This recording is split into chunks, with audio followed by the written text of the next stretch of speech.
Welcome in to episode 4 of the Pipeline Podcast. I'm Zack Reynolds, joined alongside by Luke Hamilton and head coach Rob Murray.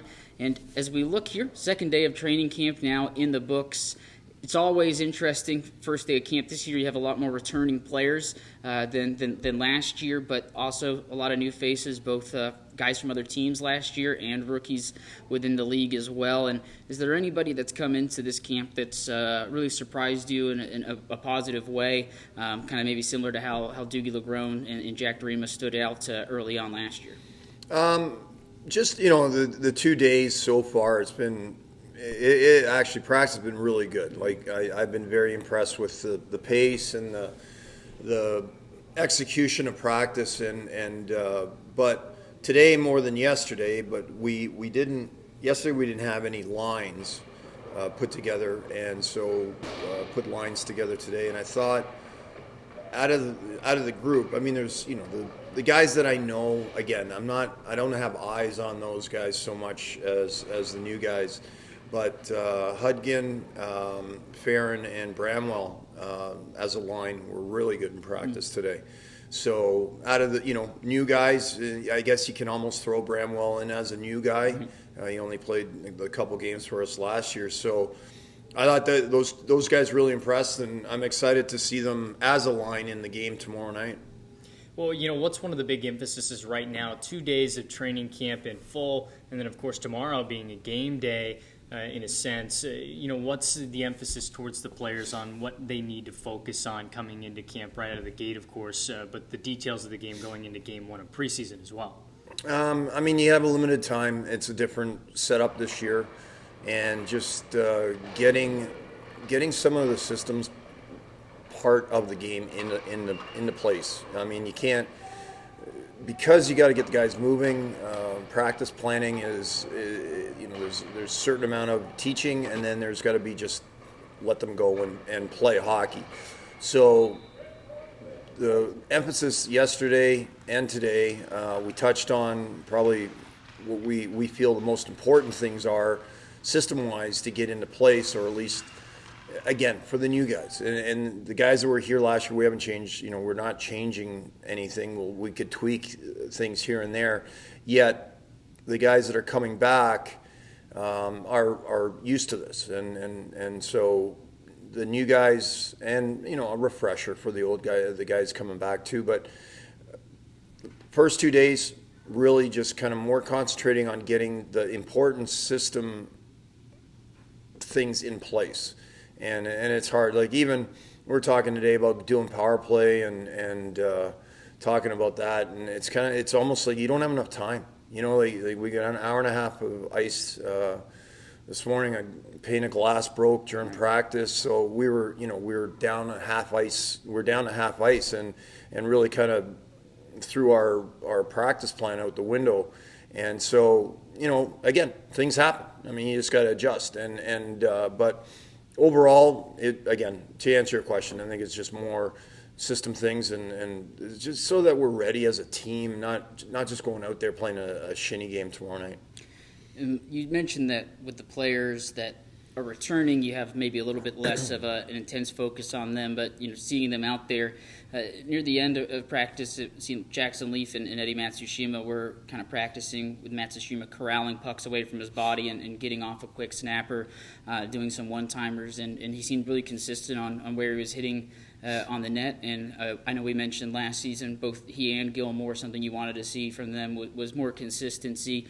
Both of them were able to put up 5-point games at times, and then they both kind of had some droughts here. But Matsushima overall has seemed like we always knew he was fast, but kind of bringing that maybe harder shot and maybe a bit more accurate here in the first couple days.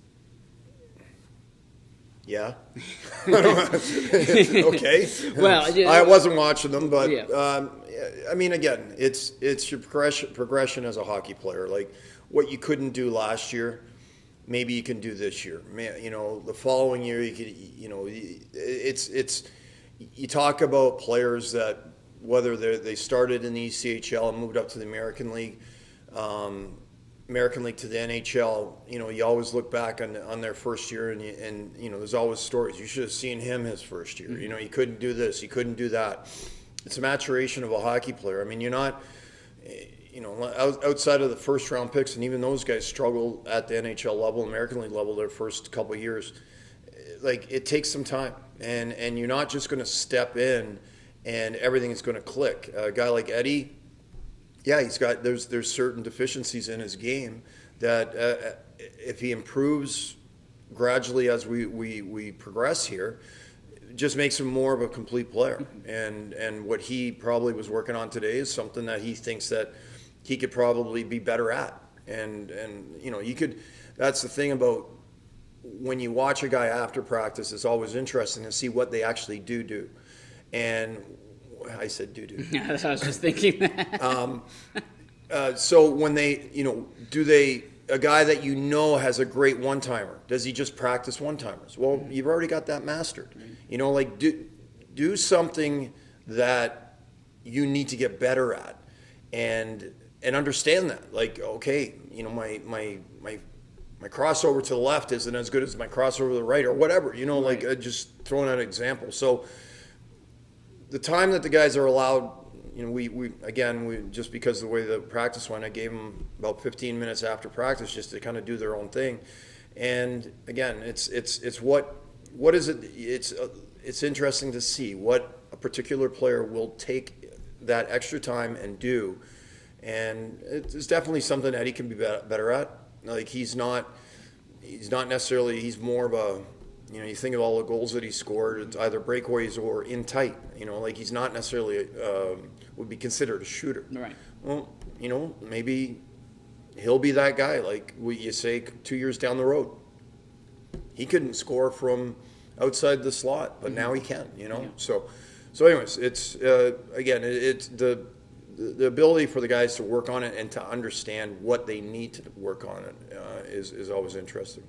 There's a lot of familiar forwards, of course, coming back this year, but the defensemen in particular, is there any idea here after 2 days at looking at these defensemen, pairs that you might like to see? What's the physicality looking like from these defensemen, new guys, whether it be new to the team or just new to professional hockey, and getting ingrained within the speed of the game, within these one-on-one drills that you've been able to see like we saw in day one?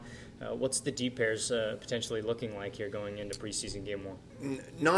I really don't know, quite honestly, because we have 9 defensemen at training camp, so we can only dress 6 tomorrow night. I already talked to Mike McKee. He's good with not playing. We're kind of leaning towards Palmerville and Hilderman, just because, again, returning guys that we know, and that would leave us with the 6 that are new to the team, new to us. And give them a really good chance to show what they can do. Practice. There are certain drills that you can see where, again, deficiencies of players and also strengths. Where it's situational, where battle drills, maybe a smaller guy doesn't compete as well as he should or can, and might translate into the game. Is this guy going to be able to pin a guy up on the wall? Is he going to be able to defend a guy getting to the net? That'll be shown in the game more so than in practice. For the first couple of days, 2 new goaltenders, one a rookie, one coming into his second professional season. Bailey Birkin has some SPHL and ECHL experience under his belt, and Eric Dopp obviously coming from a very prestigious NCAA program.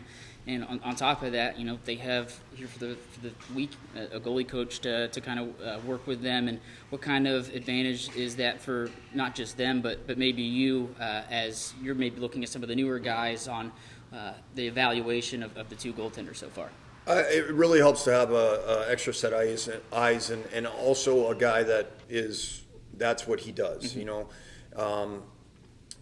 It was only about 2 or 3 weeks ago that I got in touch, or Rod Wisco is his name. Mm-hmm. He's from Toronto, and he gave me a call, and we got in touch. We kind of talked and chatted, and he works with the team in the British League, the Manchester team.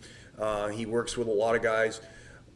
How I first got wind of it, Daniel Manella actually texted me and said, because he works with Danny in the summertime, and he asked me, this guy's trying to get into with the team. Would you be interested? And I said, we don't have a guy. Now, he's not going to be here full time. He's here at training camp right now. So Rod came in. I don't know whether it's coincidence or what you want to call it, but it turns out that our two sons are playing on the same college team, and which was it was unbelievable. So, and his son's a goaltender. So, anyways, with him being here has definitely helped our post-practice conversation. If it was just Scott and I, it would be, how did Birkin look today? I didn't watch him. Either did I. So he's solely focused on the goaltending, and he's been he's had a chance to pull him aside. Every goaltender is a little different. Every goaltending coach is a little different, and what they want out of their goalies. They're not gonna change them, but they can always look at how they can be more efficient. And Rod's been doing that, where in between drills he's talking to the goalies and kind of pointing out to where, if you're getting beat at a certain spot in the net, if you're whatever it might be. And so he's been a great addition for our staff to have at training camp. And he said he'll probably get down here maybe once or twice during the season, meet us on the road once or twice. And that's great. He's worked out very well. But the goaltending, again, Zack, quite honestly, I can watch, and I get, and a friend of mine who's the goalie coach for the Boston Bruins, Bob Asenza, I remember talking to him, standing there in practice, and guys are coming down and just lighting the goalies up. And he'd always look at me and he goes, "Murr, how many times do you see a guy in a game skate all the way down the ice, nobody near him, and be able to shoot the puck?" And so he's defending the goaltenders, right? Mm-hmm. So same thing here. Guys are going bar down, and you're right away. You're like, wow, he's getting beat all the time. But they're definitely both quality goaltenders, and they've shown that. And in practice, they'll split tomorrow night's game. And once again, you show what you can do in a game. And a lot will be dictated with that. Speaking of some post-practice conversations, there's a handful of guys that had an opportunity to go to San Diego and get some experience within the Gulls training camp. Has there been some conversations with those guys as they've returned here to Tulsa on just evaluating maybe just the perspective that they got being there? You talked about how it can be a really big step for a player to get an opportunity to be at that AHL camp, and to just see the speed of the game, I think, to an extent. At that level, the physicality of the game at that level, how far can that go for some of these guys coming into camp here in Tulsa? I think it's really good. Unfortunately, going into the American League camp, they were forecasting that they'd only have X amount of players at that camp. And it turned out, 2 or 3 days into camp, they already had 30 guys. So, and that equated into like 7 forward lines. So, a guy like Gilmore, Soper, they got the experience. Unfortunately, they didn't get to play an exhibition game. I think for them too, it was more of just the experience of going, getting to know the coaching staff and seeing what it's all about. As you mentioned, the pace of the game. The skill set or the skill level of the American Hockey League. Hilderman, on the other hand, was one of 7 or 8 that were there. So they got a really good look at Hildy, and from all reports, they were very pleased with him. They thought he did really well. So it's hard because a lot of the players, and I know myself, and it's unfortunate. But sometimes when you go to an American League camp, because of the numbers, you're really just there, but going forward, if they've made an impression, be it Soper or Gilmore or Hilderman, when needed, San Diego, at least they've had eyes on these guys. And that's the benefit. When I say, guys, everybody's always, can you get me an American League camp? Can you get me an American League camp? I'd love to send everybody to American League camp. You just can't. But in my heart, I know the majority of guys that are going are, in a lot of ways, are just fillers. But the advantage to that, again, is your ability to meet, in person, not just on the ice, but, get to know the management, the coaching staff, and also have that situation where they need a guy. And they're like, hey, what about that Gilmore kid or that Soper kid that we had at camp? I liked him, so that's all it takes. Opposed to San Diego calling me and saying, who do you got? Like, who's playing well? Like, they might just flat out say, we like Gilmore at camp. We like Soper at camp. Like, we need a guy. So that's the definite advantage of being there. And unfortunately, like I said, they didn't get an exhibition game, but I think they're going to be better for it in the long run.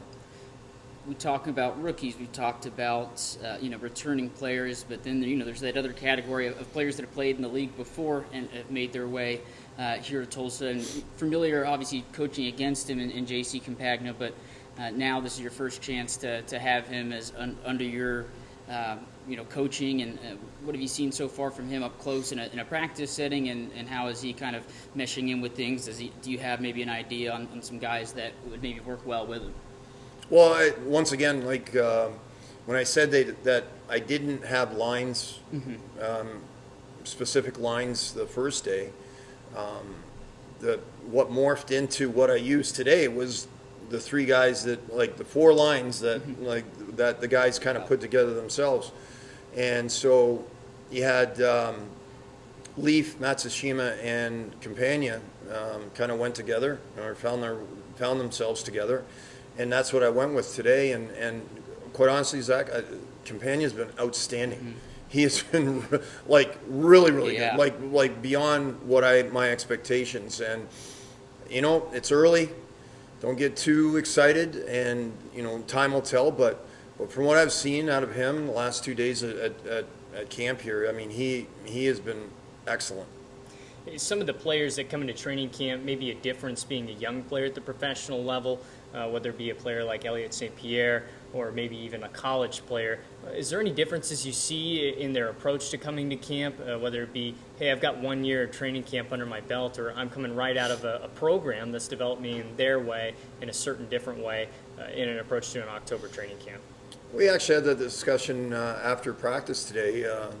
Rod, the goalie coach, asked us, he said, how do these guys prepare to turn pro? Do they get some advice? Do they get direction from their junior or college teams? And the answer to that is no. Either when you're playing junior, you're living with a family, you're billeted. You're getting your food, this is away from the game itself of hockey. You're getting your laundry done. You're getting 3 meals a day cooked by somebody. If you're at college, you're going to the cafeteria, right? And whether you're living on campus or off campus, chances are, you're eating at the cafeteria on campus. Everything's structured for you in that way. And so, like junior, I remember my years in junior, and the Norrises who I lived with, Joan did. I mean, a meal on the table, and all my laundry was done. All I had to do is go and play hockey. Now, all of a sudden, you're living on your own or with a roommate. Those type of things in the real life, in the real world. Some of these guys haven't experienced. So I would say, Luke, it's not necessarily the hockey. Yeah, you got to pick up your pace. It's a higher level than junior or college, but the end of the day, I think it's just growing up and learning how to fend for yourself is probably the biggest thing that guys have had trouble with in the past. I mean, this will go over as a joke, but it actually happened in my coaching career where a guy's roommate came to me and says he does not even know how to boil water, and he said, no, Mer, he doesn't know how to boil water, and so that's where the first year guys, sometimes it takes a little adjusting, but and other, like some guys might be better than others, but a lot of the adjustment for me is to see how these guys carry themselves away from the rink and how real life hits them. And the hockey will take care of itself because, like I said, really, how do you prepare? You just got to know that it's going to be faster, it's going to be better than anything they've ever experienced yet in their careers. With the higher levels, San Diego, Anaheim, things are shifting around, getting a bit more, I guess you could say, solidified at those levels on who will maybe end up where. Have you been kind of keeping an eye or had any conversations with either Anaheim or San Diego about guys that could come down, or just kind of maybe reading between the lines on seeing some of the movements? Well, I know San Diego, they begin the season this Friday and Saturday in Grand Rapids, and they are leaving on Wednesday to go to Grand Rapids a day early, and so they've already said they don't want to take everybody with them. Mm-hmm. What that means and who might be coming, I don't know, but I would imagine in the next couple of days we're going to get a couple players at least down. Danny Manella has been sent down. He's just in, basically not here yet, but he will be here. And then today I signed Jack Doremus. Jack's back there. There's another example. He went to Milwaukee's camp, and he got let go the other day. We had not come to an agreement on a contract over the summer. I think Jack had aspirations to play in Milwaukee, which good for him, right. And so I kind of put it on the back burner, and then when he got released the other day, we talked, and we got him signed, so that's, again, another boost to our lineup with Jack coming back, and so I would imagine, Zach, that yes, we're going to have a player or two sooner than later. Mm-hmm. I just don't know who or what positioning and what position or how it's all going down. I know that they got talking to San Diego today. There's somebody on waivers coming down from Anaheim, which is again is going to push somebody else mm-hmm. out. So again, it's always a moving target. But I would imagine that sooner than later we're gonna see what we might end up getting from them. One player that you had an opportunity to have at the beginning of the year a couple of seasons ago is Bryce Kindop. Had a hat trick in a preseason game not that long ago. Looking at the ice, it seemed about 4 of the 5 guys on the ice were former Oilers. You had Hunter Drew out there on the ice for that third goal scored by Kindop. You had Brent Gates as well out there on the ice. Just a lot of guys that have come through this Tulsa system that have not only gotten a chance at the AHL level, but their name stays now. Yep. And what's it like to see that progression and maybe just look at the score sheet sometimes on your phone and see a guy like Bryce Kindop in the goal column 3 times? Oh, it's flat out good coaching. I like it. Absolutely. I like it. I'll leave it at that. No, it's nice. I mean, Yeah. Larry, guys call him Larry. Bryce was, those are the guys that when they came here gave you everything they had, and they weren't sulking because they got sent down. It was, those are the guys that you always feel good about that have now are starting to have success. I mean, Hunter Drew played NHL games last year. Hunter Drew, to me, honestly, is one of the most favorite guys I've ever coached. Like he's just old school. He's nasty. He can play, and just his attitude about the game and the way he looked at it, I really appreciated that out of him. Gatesy, I mean, we had a couple of years ago when he was with San Diego, and then went when I traded him to Indy there. Mm-hmm. And quite honestly, like Gatesy is a guy that when I traded him to Indy, he wasn't living up to what we expected from him from the previous year when he was with us, and so. Found his way back to San Diego, got another American League deal, and from all accounts, I guess he had a really good game the other night, their exhibition game. So that's good for him. But that's end of the day, we're here to win games, but also a caveat to that is the fact that, we want these guys to move on. And move on and stay there, not move on and come back and then, come back again. And, these are the guys like the Hunter Drews and the Bryce Kindops. These are the guys that, Anaheim knew that these guys are eventually going to start to move up, but this is where they need to start. And this is where they needed to cut their teeth and kind of get going. And we're here for that. Like that's part of our job. And also like you get a Hunter Drew, you get a Bryce Kindup. I mean, it's only going to make your team better down at this level. So regardless of how long you have them for, I mean, we had, when we were affiliated with San Antonio there, like, we might only get a guy for 3 games, but those 3 games, like, you got to take advantage of them and try to get some wins. So the players that you get in general are, I don't want to say better than what you have, but when it's all said and done, should be better than what you have. And so those are the type, and those guys, the attitude is the biggest thing. Maxi's been great too. Like anytime Maxi's been down here with us, he's always had a great attitude. He gives it, his effort is awesome.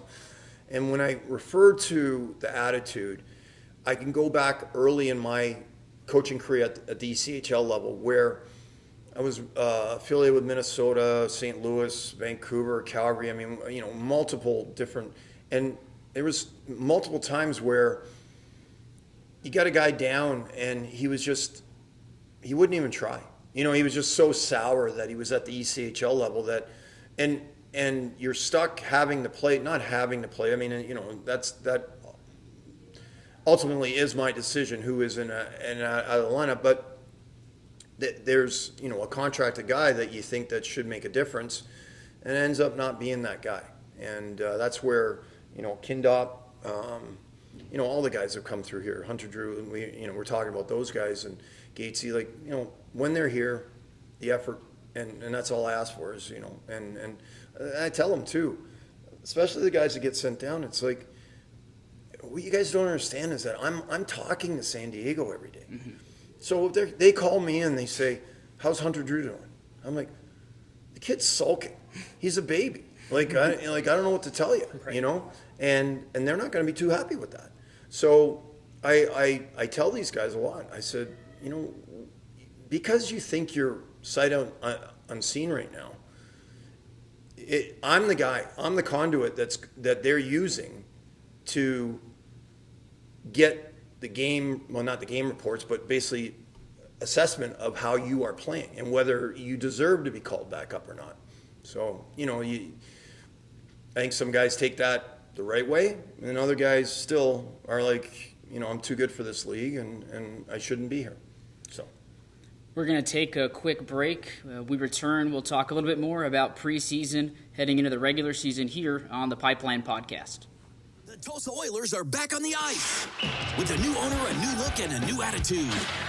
Save big on season tickets today, 2022-23 season. Tickets starting as low as $17 per month. Get your season tickets at TulsaOilers.com. TulsaOilers.com. Experience hard-hitting, glove-dropping, pulse-pounding, glass-rattling kind of thrill. Season tickets available now at TulsaOilers.com. This is your town, your team, your Tulsa Oilers are back. Welcome back into the Pipeline Podcast, brought to you by Oil Fire. We've talked about players individually. We've talked a little bit about the preseason games, but this year, games is the operative word. You have 2 preseason games, and we've seen that in the past, but they've been back-to-back nights on the road both. Now you've got one on the road, a few nights off to kind of evaluate, and then back here at home on the Saturday the 15th. And what kind of advantage maybe is having 2 preseason games? I know you've mentioned in the past it's tough on players, maybe just having the one chance to show what they've got.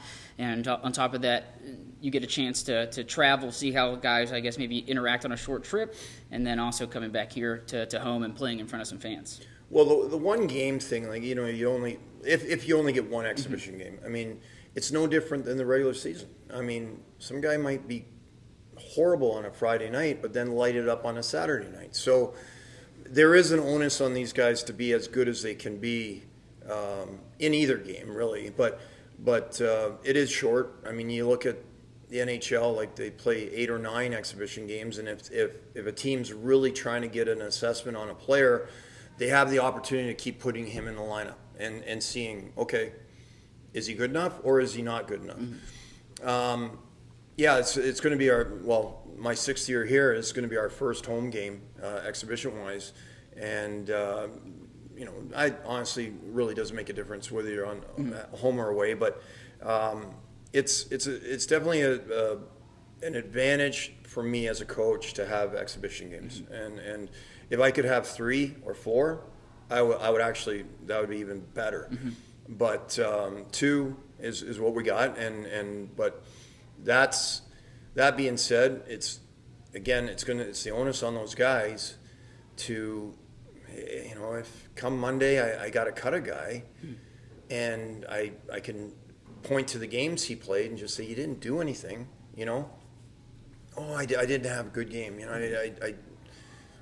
I know I can be better. Well, it's hard because that's my assessment mm-hmm. of what I saw in the game. So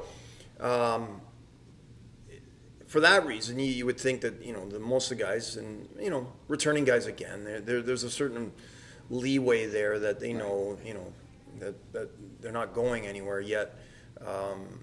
There's always guys that if we can if one guy's better than a returning guy, mm-hmm. then that's a guy that we might be looking at a little bit harder. So it's a huge advantage, not advantage, I guess. It's very it makes my job easier.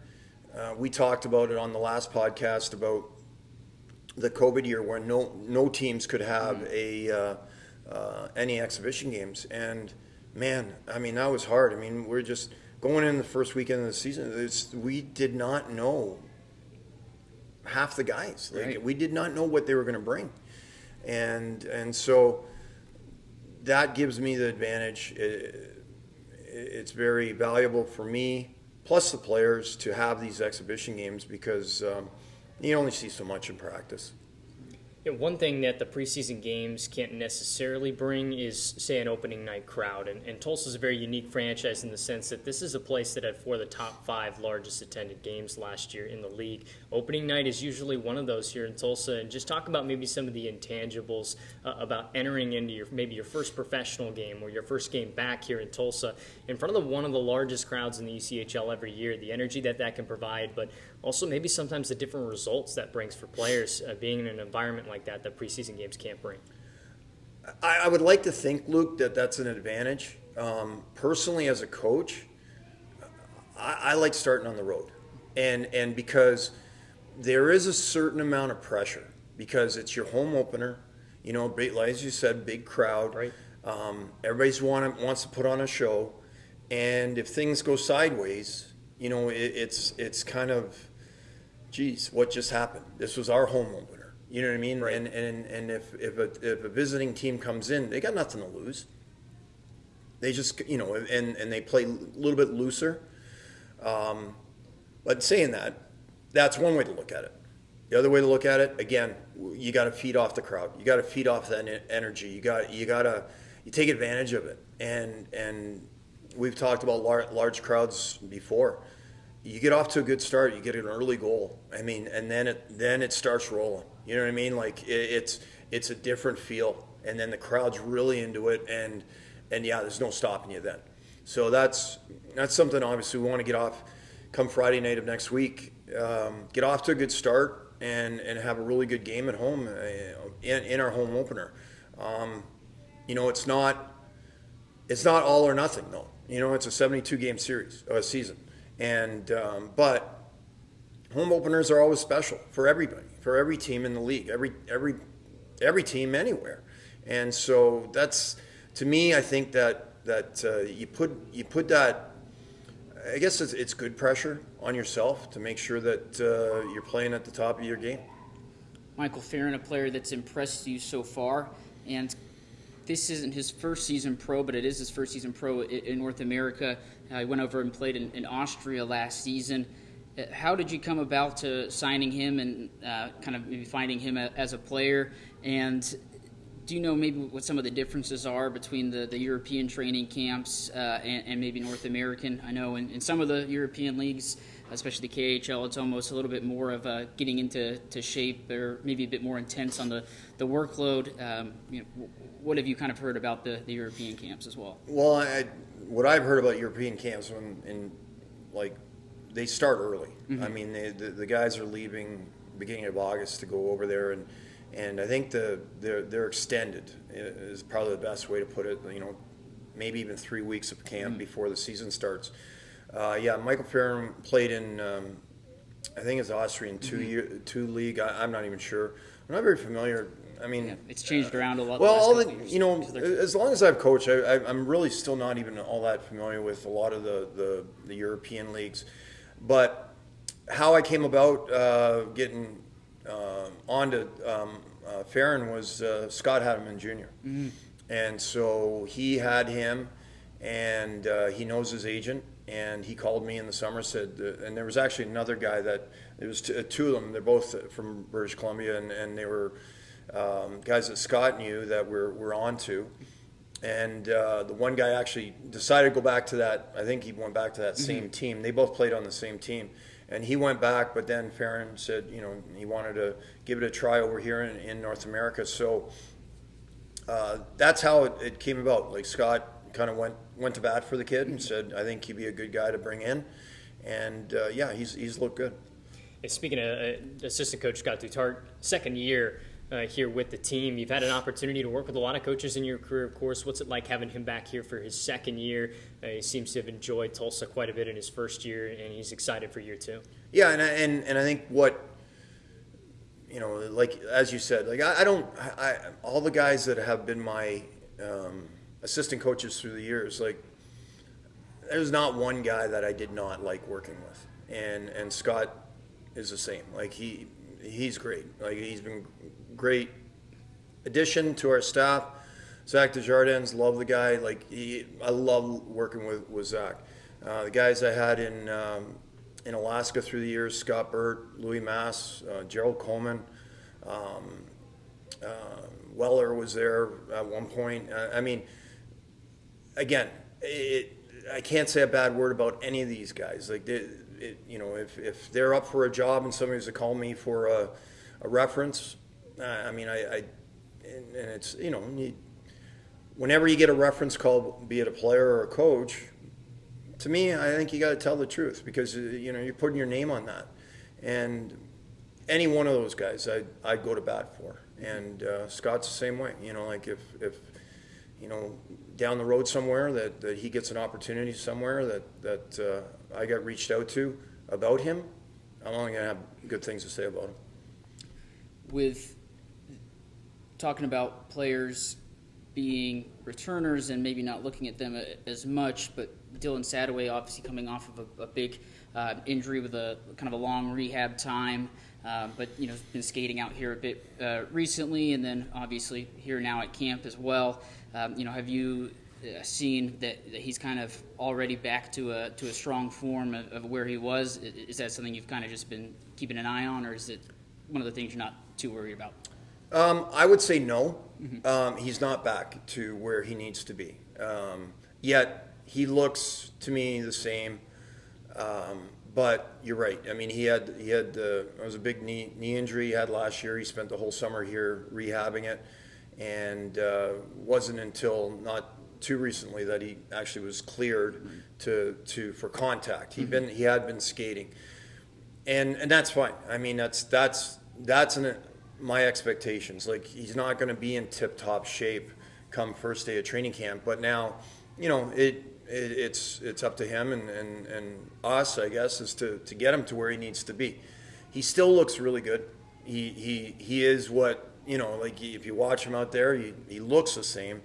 I can see, though, there's just that hair that he's got to get back to, but again, I'm not disparaging him in any way, but that's my opinion right now, is that, he's not where he needs to be, but we got time. And we got like I said, two 2 exhibition games. We got a whole week of practice next week, leading up to the start of the season, and so that is plenty of time for him to get to where he needs to be. You know, speaking of time, every second in the locker room interacting with each other as players is important here leading up to the season, right? And I mean, you look at a guy like Jackson Leaf, who you've praised, over the past year, and his leadership ability. Alex Crom, having these 2 guys back, including the addition of some others, how is it important for them to be able to be sort of on the stick a little bit with that, with these new guys, with these young guys, and really set a precedent and a presence with this team here, regardless of just a couple of days in training camp before you hit the ice for a game? Well, we've actually addressed that already. Like we, when I say we, Scott and I, we have talked to these guys already prior to training camp even starting, and Jimmy Soper you can throw in there too. There is always things that happen. The general fan probably doesn't know about, and what you have to understand, and this is what I told Scott last year at one point. I said, we're not the only team in the league. There is stuff happening with every team in every the whole league. And when I say stuff, just it could be anything. And so one of the things that we really stress to these guys is that we got as far as I guess it's an overused word now. It seems to, at least every time I read an article, everybody's talking about a culture, right? Like building a culture. Well, call it whatever you want. We want to be a team that plays a certain way and behaves a certain way, and so we have made that clear to the leadership group that we're not waiting until a month from now and say, you know what, we got to be better in this instance, or our work ethic, or our practice times, or this is kind of getting loose over here, and that's put on those guys now to police the room. I hope I'm not sounding like horrible things are going on, but it's not that, and believe me, I'm not saying that it's not bad things. It's just sometimes a room can go sideways for one reason or another. And what I need to know, one, I need to know about if it is, and 2, I need those guys to put a stop to it before it snowballs. And so, again, what's our identity? What's our culture going to be? What are we going to be known for? And I know what my expectations are. The guys know it. I've laid it out to them what my expectations are. How does that now all build? And how do we get to where we need to be as a team? And it starts with those guys to make sure that message, whatever my message is, keeps getting pounded down their throats. You know what I mean? Like don't forget, this is what we do. This is what we do. It's the Pittsburgh Steelers in their locker room. It's right across from our standard is the standard, or something along those lines. Meaning you don't have to make it fancy. This is our standard. This is how we play. This is how we carry ourselves. And again, that's what I've kind of tasked the older guys or veteran guys in the leadership group. That's how we have to be. Maybe just to kind of add onto that too. Something maybe some people forget when they're watching the games is, the guys aren't robots, right? They're human beings that have their own stuff going on, outside of hockey, and like you said, maybe it's not bad things happening, but room can get sideways when there's other stuff going on. The rest of the team are the guys that they see every day, so it's kind of, I guess, everybody's responsibility to help each other out. But before we get wrapped up with this episode of the Pipeline Podcast presented by Oil Fire, we touched on it a little bit, alluded to it. Both, Rodson and Zack both playing out at Amherst, and how's Zack's experience going so far in his first year of college? And I know you went and helped him move in. And so how's college going for him so far? Good. He is. It's hard. It's an academic school, a very tough academic school, and my conversations with him basically are, Dad, I got to go. I got homework. I can't talk. And so I said to him, I said, Zach, when you call me, and we can talk. So he's doing well. The freshmen of the hockey team but they're doing the lines at the football game. The sticks. Right. So he's been doing that, and I think they're starting to practice pretty soon here. He's doing excellent. He's a good student. It's a heavy workload, and I don't know. I know personally, okay, I wasn't. I could be a good student, but I didn't apply yourself. Apply yourself. That's the word that they kept telling me through all the years. I've heard that a couple of times. Yeah. So I didn't apply myself, and that first weekend after he went to school, and he was telling me he had like 10 hours of either reading or homework, and I was just thinking, if I'm that guy, and I got to do that for 4 years, I'm out. Like I cannot do that. So thanks for asking. He's doing well, and hopefully that that workload gets easier as he goes along. But he's excited for the hockey season, and he's not necessarily the school he's going to.